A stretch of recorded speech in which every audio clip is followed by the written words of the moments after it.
Hello, contractors, and welcome to Toolbox for the Trades. My name is Jackie Aubel, and today I am chatting with Michelle Myers, the founder and CEO of Pink Collars. Michelle and I had a great conversation about remote work. From keeping employees accountable to building a great culture, Michelle has a ton of advice for managing work from home team members.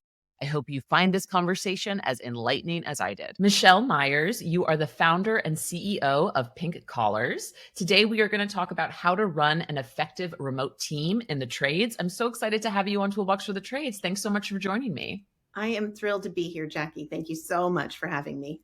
Well, we are going to get right into it because I know this is going to be a popular topic for our audience, but I've got to kick it off with an icebreaker as always. And I would love to know if you could pick up a new skill in an instant, what would it be and why? I would actually want to learn how to fly an airplane. Isn't that silly? I think I No, that's very travel. cool. Yeah, I travel so much and I sit on the plane and I go, oh, that was a little bit of a hard bank to the right. Oh, that was a little bumpy there. Oh, I would may have waited to serve the drinks a little bit longer. I'm terrible. So I'm constantly thinking about what is the pilot doing up there?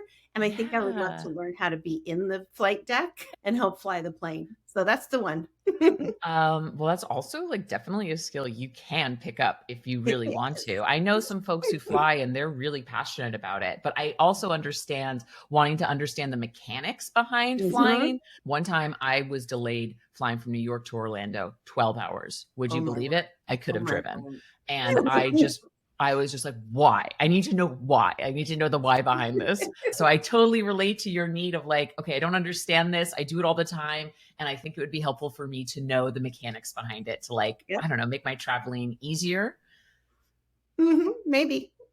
All right, cool, cool, cool. Well, that's a wonderful answer. So let's actually just get into your career here. How did you get into the trades? Well, it's interesting. In 2008 and 2009, way, way, way long ago, when the economy took a little bit of a left turn, some of us were working in that time. I found myself without a job. I had been a Mm, commercial interior designer, worked on an architecture firm. My career was kind of in the dumps, and my personal life was a little bit difficult at that time. And my sister and brother in law were living out in the Midwest in Colorado, and they said, hey, why don't you just pause for a minute, come out here? Lots of opportunities. We're building a lot of stuff. We're doing a lot of things. And why don't you come out here and sort of push the hard reset on your life? And so, in an effort to do that, I started picking up work. I had a young daughter at the time, so I needed something that would be work from home. And I answered an ad on Craigslist. Back before Craigslist was strange and did weird stuff. sure. It used to be for work, and I answered an ad to run the phones and run the computer for a tree service. And so a husband and wife arborist team came to my little apartment, knocked on the door, handed me a clamshell phone, a Dell computer, no software, and said, here's our Google password. Good luck. We're going to be in the truck. And so that's kind of how it started. That business turned into a company called My Virtual Page. It was named after my daughter. I figured if I could get myself out of the slump, I would do it in her honor. And so that business ended up turning into Pink Collars in 2015-16 timeframe. And we took it from there and had our very first employee in 2013. So we've been in the business a little over 10 years. That's incredible. And what Yeah. I hard reset on my life, change Yeah. locations, gonna find a job that I can take. And you Mhm. found yourself in the trades. And now Pink Collars has CSRs. And how many CSRs do you have working across different brands at this point? Well, we're in every time zone and in Canada, so we can support clients all over. We have a few more than 20 CSRs, then we have an entire leadership team. So we have quite a big team that can help support clients all over the country. We don't do tree industry anymore. That's where we started. We have successfully moved into the skilled trades. So plumbing, HVAC, electrical. We do a little bit of door work. So International Door Association, shout out to those guys, but we really want to stay in the skilled trades now. So that's where we're going to land, and we're good and happy to be here. Awesome. And I have to give you props for having to survive that 2008 to 2009. It's so interesting to me how in my talks that time period keeps coming up. I actually started college that year and I went to Baruch College in New York, which was a very like financial business institution. And I'll never forget my first like month there. All I was hearing was about all of these graduates from May that had gone to work for like Frannie Mae and a couple other like big financial Sure. institutions who had a job for like 6 weeks and then Yeah, nothing. nothing. So my heart goes out to anyone listening who had to survive through that time because I know it was a tough one. So you kind of found remote work, I would say, before it was popular, before it was en vogue. You've been working remote for a really long time. And with COVID, so many industries got pushed into remote work. But what I'm finding in my conversations is that some owners in the trades are still kind of hesitant about having remote employees. And in your opinion, I'd love to know, what does a company need in order to run an effective remote team? Well, accountability and transparency, I think, are the only two things that matter when you're working remotely. Luckily, ServiceTitan builds in both of those in their software, right? So the calls are all recorded if you choose to have that option. And I highly recommend that everybody chooses that option. Make sure those calls are recorded. And then transparency in what the CSR or dispatcher is doing. The technology really is, for lack of a better word, tracking the engagement of that team member throughout the software. So the software is a huge piece of what makes the remote team work. But I think the most critical piece is because you and I both know we're all in the people business. It's really at the end of the day, your people. And I would fine tune that statement even further and make that even more critical about the leadership. So I believe that transparency, accountability, and leadership, if you've got those three right, you can do a remote team with ease. And to clarify there, transparency and accountability, that goes from the top up as well. Would you agree with that? Absolutely, 1,000%. That's where it starts and ends. And as a business owner, I mean, I've been in the business about 10 years, like I said, but that really started with me. And there has to be big amounts of change in your own personality if you want to be successful. And having that transparency and that accountability is the first step of being able to scale a business and scale a team. Yeah. And your personal experience, because again, like you've been doing remote work since before it was cool. How are Yeah. you seeing with your clients, like pre-COVID and then post-COVID? Were you seeing owners, operators in the skilled trades reacting to this concept of remote work, having a full CSR or, remote staff in general? Sure. Well, pre-COVID, it was a little bit more difficult of a sell, right? I started before the cloud was even a thing. So in 2008, 9, 10, when I started answering phones for that tree service, there was no cloud computing. You had to download a software program onto the laptop, and you worked, and all of the data was in that laptop or desktop. So there wasn't a cloud. And so all of the years pre-COVID, it was a lot about the technology. So I was really following the trends of the tech. And as the cloud came out, and then the cloud became more adopted in more corporate world, it was an easier sell because we were all having clouds on our phone, right? So we had cloud information on our phone. Our pictures were going up and down from the cloud. We all started seeing all of our email and documents be in the cloud, right? So that conversation was happening out there in the business world. And then when I was bringing that to the trade show floor, I was just saying, hey, just show me your cell phone and I can show you that you are participating in the cloud currently. So this software program is really going to just be that next step of data and information for not only your life, but for your work. And so that was harder before COVID for sure. Once COVID happened, it immediately helped to launch me and the business into sort of expert status, and probably anybody that worked remotely at that point. It wasn't just indicative of me or our business, but everybody was having the conversation of how can we move people to the home, move people out of the office, and not disrupt the workflow. You have to remember too that there were first, I don't know, was it 3 or 4 weeks before we knew who was going to be essential workers or not? Do you remember that time where it was just like it was frozen? I believe that's the time when I went to the grocery store after waiting in line for 45 minutes and only being able to purchase an onion and cannellini beans. Yes, I remember that time fondly. No, truly, just to add some levity, my mother, true story, shipped me toilet paper from New York. Shipped me Nice. toilet paper because I was like, she's like, we have so much. I'll send you some. I'm like, Wow. thank you.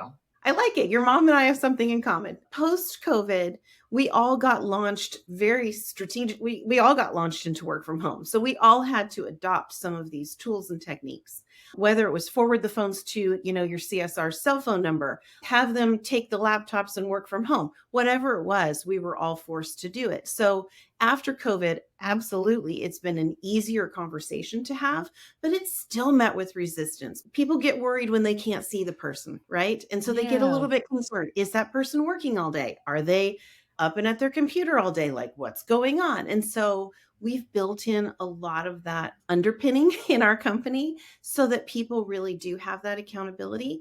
And once they understand what that accountability means in terms of their workflow and what happens every day, it becomes really, really easy. I was actually at Service Titans in person a little while ago, Toolbox Live. I was having this exact conversation with someone who had an in house team and she was working remotely and she was their director. They reported to her and they were all wanting to now move to working from home as well.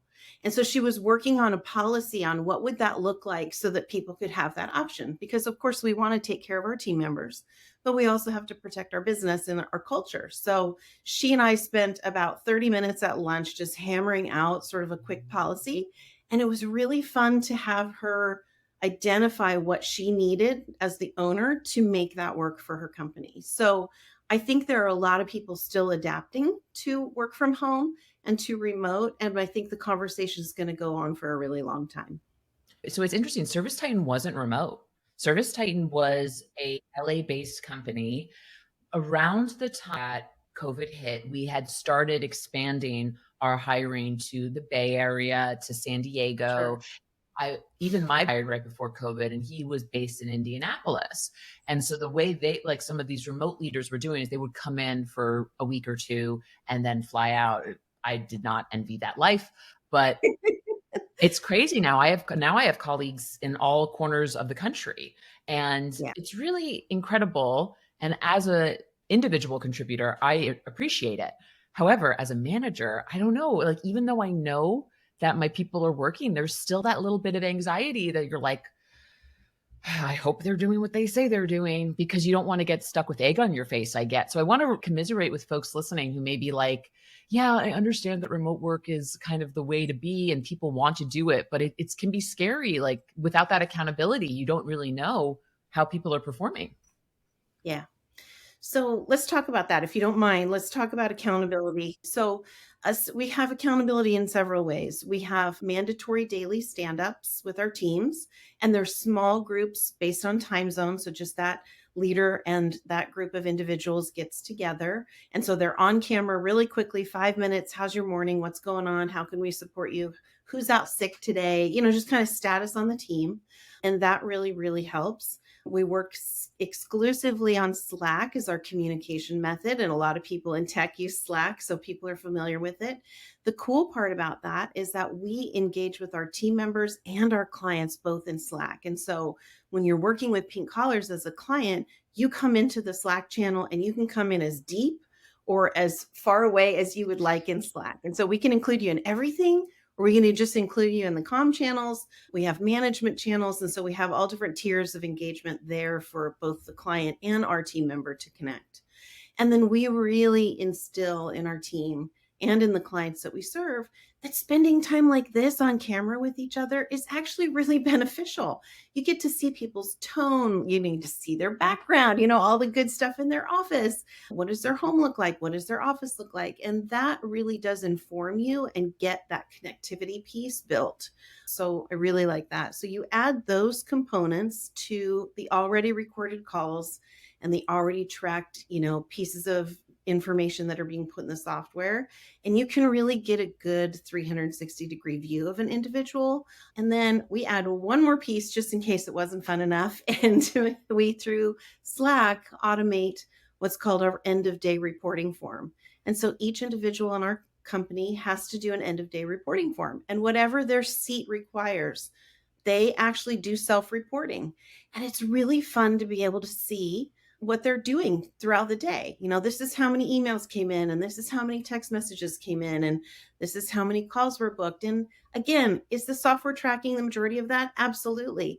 but it's good for people to kind of wrap their day up in a bow and say, this is what I accomplished. It makes them feel like they're not only being heard, they're in charge of reporting what they did for the day. And so they kind of have that feeling of accomplishment at the end of the day. And then I like empowering people to say, this is what I did. I don't want to chase after them and do all this reporting if they're not engaged in that process. And so them being a part of that end of day form, I think is really beneficial. And then we Yeah. encapsulate all of those in the week, and then we send those all together to our clients. And that also just helps with engagement. I really like that end of day form. You want to give them the power to say, like, this is what I really focused on today. And it also helps, I think, build culture with an internal team because everyone kind of gets an idea of what everyone's working on. It's like, oh, I see that Yeah. this person is really focused on this. So I'm going to ask them about any questions I have about this and so on and so forth. So I Yeah. think that's a really great idea. I literally just wrote it down for myself. You So did. Good. it's I actually love it. very cool. Like I love it when I learn stuff that I can use. So talking about accountability, you've learned in your time that sometimes not everyone is accountable, and I know you implemented EOS traction to kind of support Well, this. And so for anyone who doesn't know, what is EOS slash traction? Is it traction EOS? Is it EOS traction? Like, how should I be talking about it's it? okay. Traction is the title of the book, and that is Sure. the result of implementing EOS as a system. And EOS is an acronym. It stands for Entrepreneurial, say that 10 times fast, operations system. So EOS. Okay. So it's an operational system for your business. And what I love about it is it's a framework on which everybody works together in the same place. So we're all rowing in the same direction. Right. And for those of us who are on camera who might be visionaries, that would be me, and get shiny squirrel syndrome and can have a million ideas in 1,000 different directions. Right. That's me. EOS puts a little bit of framework around me to protect my team from all of my ideas and all of the little rabbits I'm going to chase, right? And so it's really beneficial for my team because I have to structurally put it in to EOS, which is the software that we use. We use a software called 90. There are tons out there. But Gino Wickman, let me go back really quickly to cover what EOS is real fast. Gino Wickman created this system as a way to put not only a communication cadence together for your team, a meeting cadence together for your team, and an issues resolution system for your team. And people love to solve things and check them off the list, right? Now, the visionary person, this guy over here, I love to have a million threads, right? Like if there's a lot of undone stuff, or my sister calls it open loops, if I have a lot of open loops, it doesn't really bother me. I like to kind of dip my toe into these different projects throughout the day. The majority of people that work on my team are not like that for me. They're not that way. My CSRs and dispatchers and client success team, they all want to check a box. They want to finish things. They like to get things completed. They are probably much finer humans than I am, right? So they just like to do these things. And so EOS really gives us a place, a playground in which to exist together, where I get to say all the things that I'm trying to get out and work on and all the different open loops. And then they get to come in and put their open loops together. And then most importantly, we both have an equal voice in solving issues in the business because they're going to see things completely different than I am. And then the team success manager is going to see things completely different than the client success manager is, right? So each person in the seats of the operation is going to see things differently. And every person's voice is valid and important to solving the issues in the business. It can't just come from one person down or two people down or one person up. It has to be more collaborative. So the visionary really does get kind of held down on the carpet to making sure that those things are done. And it's so beneficial. So we are about 2 years in now, and I am thrilled to report that the leadership in my company is better. The people that are moving the train down the tracks is better. The communication is better, and the issues resolution is really better. And at the end of the day, all of those things result in traction, which is why the book is named Traction, because all of us want to move the business forward. Okay, I have so many things I want to talk to you about. That first thing is getting the book traction a good place to start. It absolutely is. Purchasing the book is an incredible place to start. But if you go on eosworldwide.com, and this is not a plug for them because I don't have any connection, but if you go there, you would find somebody called an implementer. An implementer is someone that's going to come into your business for one day for free. It's really a great thing to do. I recommend it for everyone that owns a service business to go do an implementation day. It's free 90 minutes. They're going to come into your business. They're going to sit down with all the people on the leadership team. They're going to talk about sort of what EOS is as a system. And then they're going to leave and you guys are going to vote on it and say, yeah, this is a really cool thing. Let's do it. So if you hire an implementer, here's the two things that happen. One, you make a physical and a financial investment, right? An investment of your time and of your resources to have this individual speak to your team. So now the dynamics have changed, right? Because now the team and you are on the same side and the implementer is leading the charge. And then number two, the communication with the implementer while you're in the room or maybe not in the room, or while the implementer's there and or not there, the dynamics of that, even just the communication changes. And the implementer will pull from your people what you may not have known to ask. The implementer, it'll just fast track getting EOS off the ground. So I highly encourage people to at least meet with someone and see what it feels like. It is a pretty large investment. It's a year-long engagement with a person. So you think of them as kind of a part-time employee for your business. But the wealth of knowledge that they bring and the structure and the boundaries and the communication, they will pull things out of your people that you didn't even know existed. So it really can be magical. And I highly recommend it. I'm like thinking about like, can I apply this to my team in some way? Shout out to my team members who will be listening to this podcast. I'll check with you first, I promise. Yeah. When you said shiny squirrel syndrome, I was like, Oh, oh my gosh, if I had $1. Do you by any chance have ADHD? You don't have to disclose if you don't want to. I have never been diagnosed with it, but I certainly, if you saw how many tabs I had open on my computer, you would certainly consider that I might have some sort of a disorder, right? So, and I have multiple computers and multiple screens. Like if you saw the other side of this camera setup, it's four screens. I can plug in three computers at a time. Like I can just go kind of bananas in here. So yeah, it could be a thing. I'm not diagnosed, but it could for sure be a thing. I have it. And the more I learn Okay. about it, the more I am trying to implement things to make my life a little bit easier. And especially when it comes to managing people, And I'll Yeah. also just say, I don't think it's a disorder. I think it's just a different way that your brain is wired. And it's just helpful Okay. to know about it. You know what I mean? Okay. But the way you were describing yourself, I'm like, oh, that's why Michelle and I connected. We met at AHR, by the way. And Angie Snow told me to talk We to, did. to Michelle. So that's why she's Okay. on the show today. And I was like, that's why the open loops. Oh my gosh. Yeah. I mean, anytime I'm having a conversation, if sometimes like, don't forget about this. And I'll be like, oh, I can't forget about that. And sometimes it's just, Yeah. brain just doesn't shut up. So, for a person like us, the next most important key factor in working with EOS is now that you've got an implementer, right? Somebody that's going to kind of come in with a clipboard and ask the right questions and kind of lead people through the organization part of getting EOS started.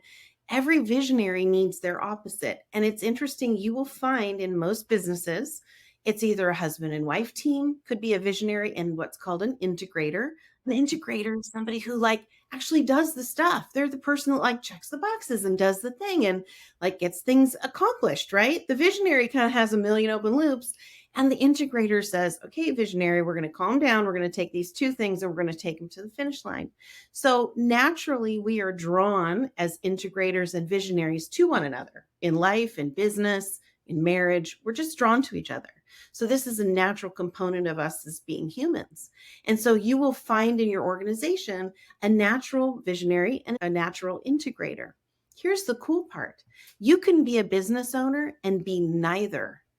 And EOS says that's okay. You don't have to be the visionary and you don't have to be the integrator. You can actually be the owner of the business and have people in your organization that can fulfill those seats.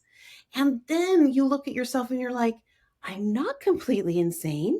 I knew I was terrible at that, right? I knew I wasn't good at this. I knew I wasn't good at that. That's the thing that's brought so much clarity to our business is that it's let everybody be who they are naturally and not feel indicted for not being good at the other stuff on the list. And if anything that I can impress upon the listeners is that EOS gives you that freedom to be able to be fully yourself and say, okay, I'm going to be accountable to these certain things that I'm naturally good at, that I naturally like to do. And then I'm going to find people on my team that can play to the weaknesses that I have and then compliment me in a way that can move the business forward. And when you can say that to yourself, whether you're the visionary, the integrator, or the owner, there is such a sigh of relief that comes over you because then you're like, okay, now I know where I am and now I know where we can go. And that clarity is super empowering for everybody on the team. And everybody has that moment, that first year that you're putting EOS together, because people will naturally navigate to where their seat is the best. And I will tell you, we put this in the first year, and our entire leadership team has turned over. So you have to be prepared as the owner that you may not have the right people, or the seats may not be well defined for the people that you have. And there may be some friction there that you may have to work through. And it's painful, it's not pretty, and it's not easy. Didn't happen all at once, wasn't a big, huge implosion. Some people self selected out. In fact, all of them did. There was only one that had to be selected out, together, jointly. We decided together. But at the end of the day, the result is that the people are here that are in the seat and they're properly in the seat thrive. And then the business thrives. You can see it happen immediately as soon as those definitions are closely defined and the people are in the right place. Oh my gosh, I could talk to you about so many things from that. And I just want to let you know, if you ever decide to sunset pink collars, you could definitely become an EOS salesperson. I mean, truly. I'm What upset you about don't have a that? referral code. I really am. Sorry.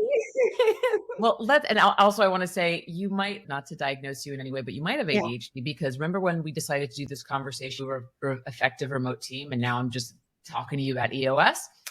Oh, yes, it could happen. I know. It's okay. Okay.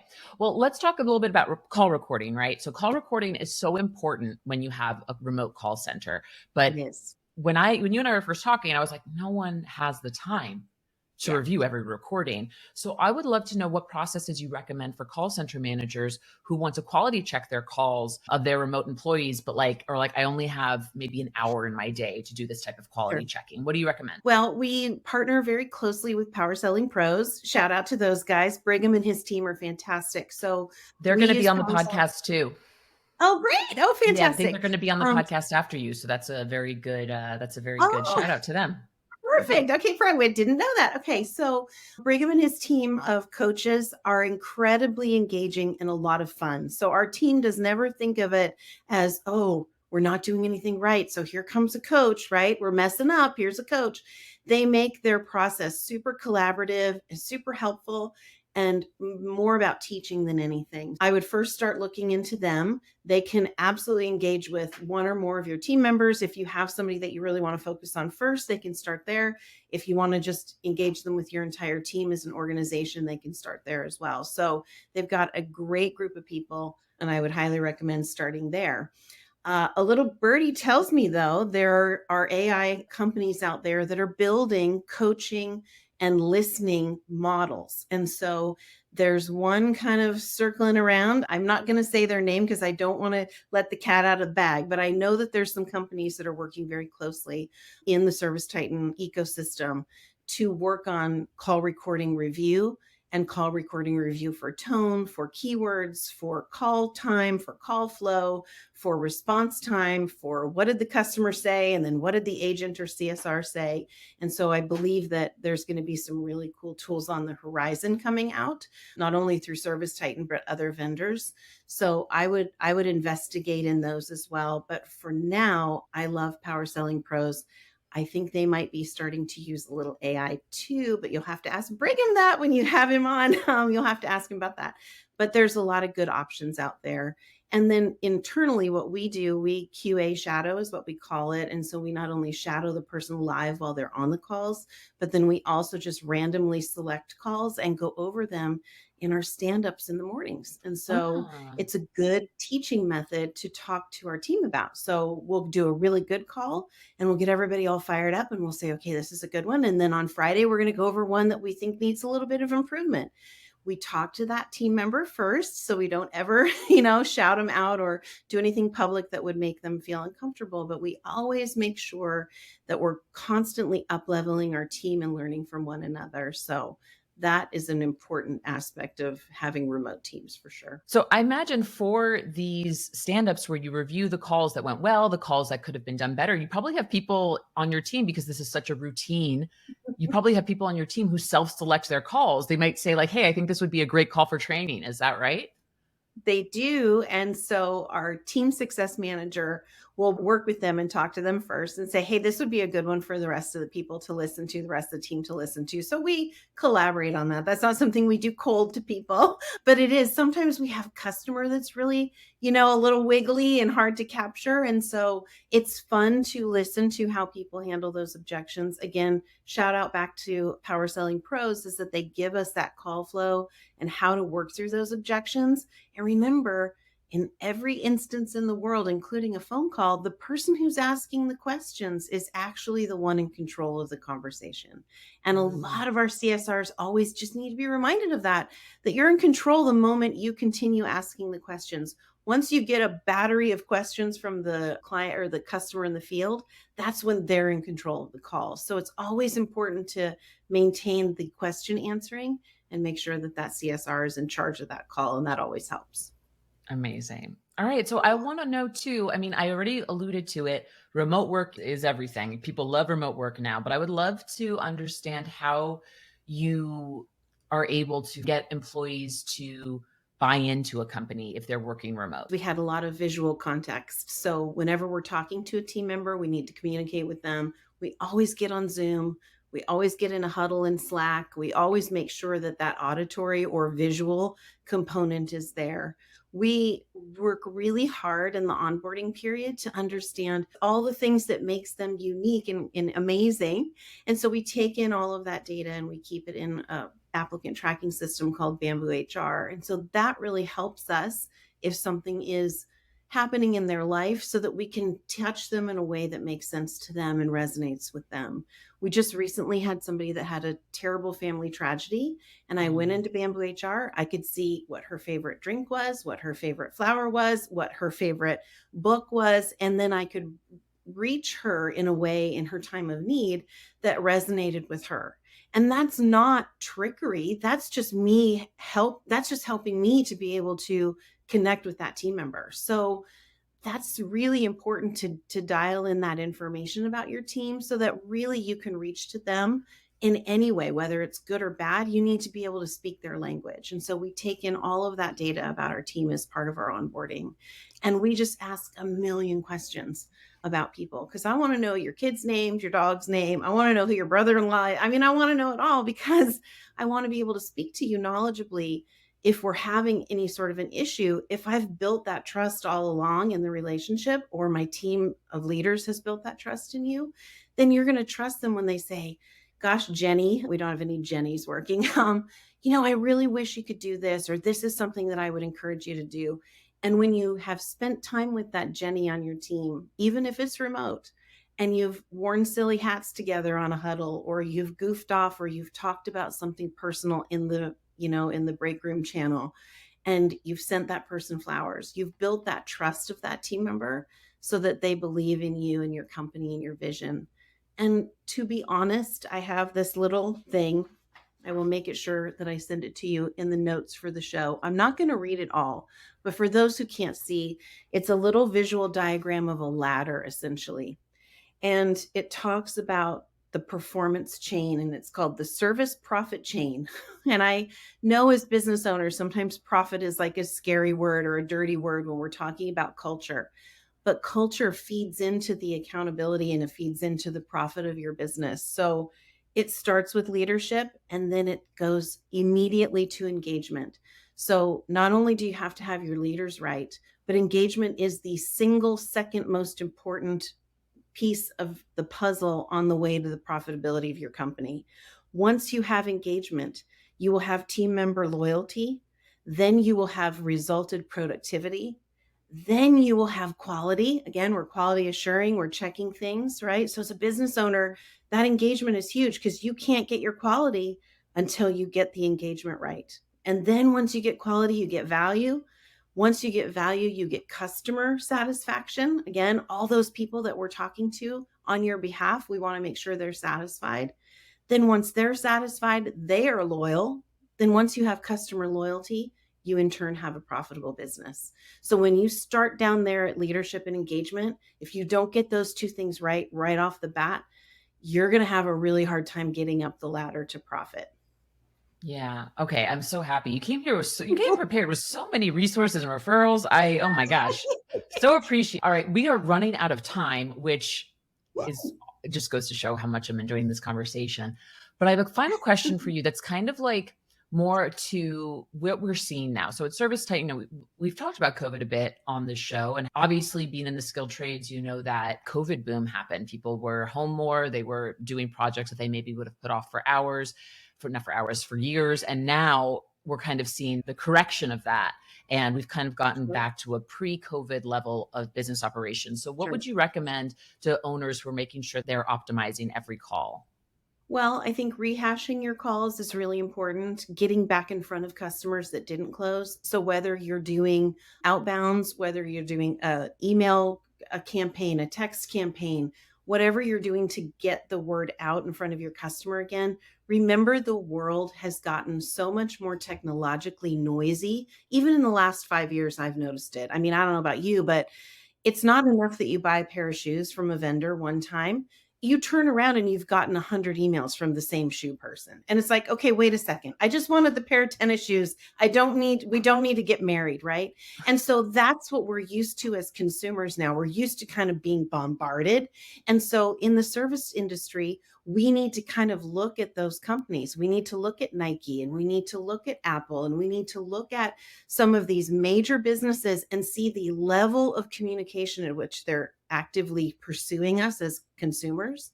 And we need to think about the homeowner and go, man, it's pretty noisy in the homeowner's world technologically, right? They're getting a zillion text messages, a zillion emails, phones ringing off the hook. How can we differentiate our message? What can happen? You know what I'm seeing that's really cool out there? People are going back to snail mail. People are going back to like postcards. I have a referral or a card where I say that, to a waiter, a busboy, or a person out in the world, and I say, hey, you're awesome. It's I'm a recruiting card, and it's a physical card. I had people like freak out about this the other day, and I passed it around a whole group here in my industry, and everybody's like, you actually have an old school business card that you pass out to like recruit people? And I said, yeah, people want something to hold on to. People want an experience. So the companies that I'm seeing that are doing the customer service experience well, obviously Tommy Mello. I mean, Yep. he's engaged in his community, right? He's on camera all the time. He's put together a written piece of material, a magazine, right? An old school magazine, like he's producing one. And so I think those methods, being in your community, being present, that's huge. But think about utilizing the technology to help support you to play ball against some of the other noise that your consumer is going after. And then that personal connection. I mean, I almost exclusively I order all my groceries online. I'm an Amazon sort of repeat offender. Everything I do is like type and text, and when somebody actually calls me, it's like really sort of refreshing. And so I believe we're still needing human connection. And so I would encourage you to get your CSRs, maybe pull one of them off the phones for a couple of days, for a couple of hours a day, and just make outbounds and just check in on people. Hey, how's your system working? Hey, what's going on? We're just thinking of you. We just know you're probably need a tune up or we're having this thing and we're just checking in on you. How are you doing?